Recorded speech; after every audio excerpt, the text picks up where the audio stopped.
pressure.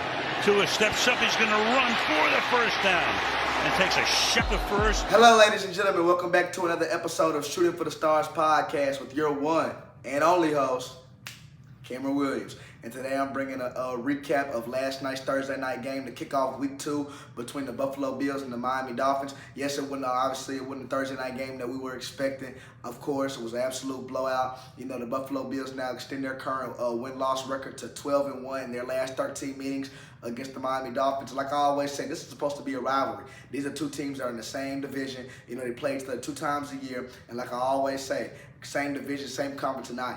It's never a rivalry if one team is constantly always the hammer and the other team's the nail. Almost kind of like with the Kansas City Chiefs and the Denver Broncos rivalry that just really ended. That just really became a rivalry last year after the Denver Broncos ended their 16-game losing streak to them in Week 8 with the Russell Wilson administration. But that's neither here nor there. I'm going to recap last night's game. Obviously, Buffalo going 2-0. It was in Hard Rock Stadium last night. An absolute give me game for Buffalo.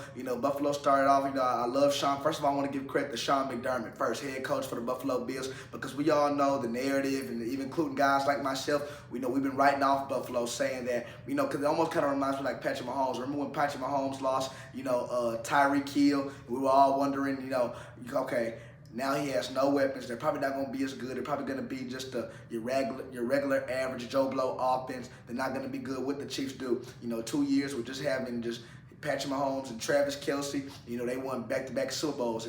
And for Josh Allen's instance, he's lost almost everybody. Guys like, of course, obviously Stephon Diggs to the Houston Texans, wide receiver Gabriel Davis, center Mitch Morse, the 2 safeties and Jordan Poyer, who they played last night, who went to the other side of their division with the Miami Dolphins, Micah Hyde, Tre'Davious White, cornerback, Leonard Floyd, who's now with the San Francisco 49ers. So, like I said, it's a completely new team now, and honestly, it's going to be about trying to get in there. Buffalo, the way they came and played, they played like they had a chip on their shoulder. Yeah, we heard the talk. Yeah, we heard the noise and all the stuff surrounding our franchises, surrounding us.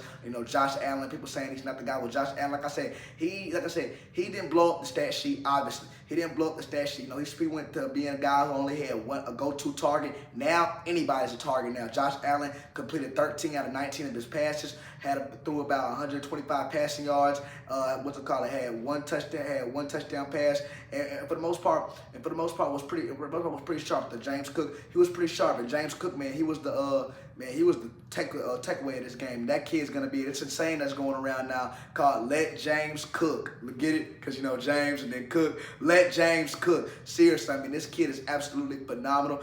He's a running back that reads the holes really well and gets to that second level like this. I love watching this young kid run. It kind of reminds me just a smaller version of what his older brother once was in Dalvin Cook. Okay, he had 11 carries. For about 76 rushing yards, had about 7 yards per carry, and accounted for 2 rushing touchdowns and also a receiving touchdown. Absolutely impressive. And as far as for the wideouts for Buffalo, like I said, nothing spectacular. Khalil Shakir was the leading guy, had 5 receptions for about 55 receiving yards. Dalton Kincaid with 4 receptions for 33 receiving yards. Keon Coleman didn't touch the ball. Marquez Valdez-Scantling didn't touch the ball. But like I said, for Buffalo though, this is what we want to see. Finding a way to win. And this is, like I said, this is the old formula. When you don't have a lot of explosives on your offense. Okay, you run the ball, you play great defense, which is Sean McDermott's philosophy, and you don't turn over the ball, and you give yourself a chance to win. Well, for them, they didn't have to worry about giving themselves a chance. They won this game. The game was won when Tua Tagovailoa threw that first pick, when he was trying to squeeze that ball in. Real tight, and it got picked. It bounced off and was picked off by Jamarcus Ingram.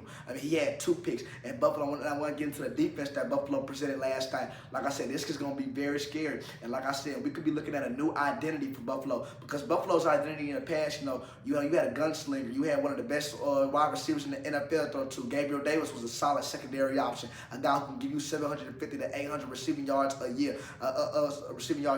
So like I said, you have guys to throw the ball to. You have elite guys. Now you take some of those weapons away now because, like I said, we talk about this. The quarterback's getting paid a whole bunch of big dollars and stuff like that. So you gotta delegate the talent down a little bit. So what Buffalo did last night, I love what they did. They came into this game throughout the whole game, had a two-high look. For those who are not familiar with that, a two-high look is when you have two safeties and you blanket them over the top of the defense throughout the whole course of the game to eliminate explosive plays. What that does is it's supposed to take away the deep game. And what does Miami like to do? They like to take those shots. They love those big explosives. They like to get their yards all in one. With Tyreek Hill and Jalen Waddle. And they have a whole bunch of Jonnu Smith. They have a whole bunch of weapons. And Devon A-Chain, he was a one-man show last night. Had accounted for 7 receptions, had 7 receptions, 69 receiving yards, had 1 receiving touchdown. Had 22 carries for 96 rushing yards, had about 4 yards per carry. He was everything because it sure wasn't no Tyreek Hill and Jalen Waddle.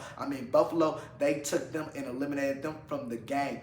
Absolutely. Tyreek Hill with 3 receptions for only 24 yards, no touchdown. Jalen Waddle for only 4 receptions and 41 receiving yards, no touchdown. Like I said, and that's what you want to do. And for Buffalo's corners, this is a game, like I say, they had the edge. They had to come in with a chip on their shoulder because when you look at the totality of it, Buffalo's corners and Jamarcus Ingram again, who had 2 picks, and then Christian Benford and guys of that nature, and then Taylor Rapp and safety in the back. Like I said, those guys right there, Rashaad Douglas. Those guys are not guys that are gonna beat you with speed. Those aren't the fastest corners in the league. But what they did have last night, and the advantage that they do have, they are big and they're long. And what do we see them doing? What did Sean McDermott do a really nice job of yesterday? Like I said, he did a great job of last night, really having those guys drop back, play back, and make everything, and make Mike McDaniels and company have to really work and do the dirty work in order to really score. And they failed to do that. And we seen Mike McDaniels trying to do absolutely everything to generate some kind of offense. Motioning guys, trying to confuse linebackers. Hats off to that Buffalo Bills defense. I really loved how they played. They were very poised, and they played with a clear chip on their shoulder. Now, to the big problem in the room now, obviously we heard with that game, because that game wasn't intriguing by no means at all. It was a blowout, and many people probably cut it off, especially after they seen the devastating injury that happened to quarterback, Tua Tagovailoa, who suffered his 5th injury in his career, and his 4th in the NFL. And y'all are probably looking at me like, Cam, where 5 come from? Y'all, did we forget Tua Tagovailoa had a concussion, sustained a concussion and a dislocated hip in his final season with Alabama? Let's not forget about that. And then in 2022, week 3 against Buffalo, took a devastating hit by Matt Milano, linebacker from Buffalo, the division rival who they played last night. Got up for 3 seconds, started walking, and started to collapse right to the ground. Then the week after that, they put the turnaround for a Thursday night game against against Cincinnati. Y'all probably remember this one. Obviously, when Tua Tagovailoa was horribly slammed to the ground, where his hands, and I'm not making fun by no means, where his hands went like this. I can't tell you I'm not a doctor. I can't tell you the scientific name to when this happens. I should have did my research on before this video, but I'm not a doctor, and I'm not going to try to play like one for no video either. Okay, but I do know it was definitely scary, and it was definitely bad, and all that kind of stuff.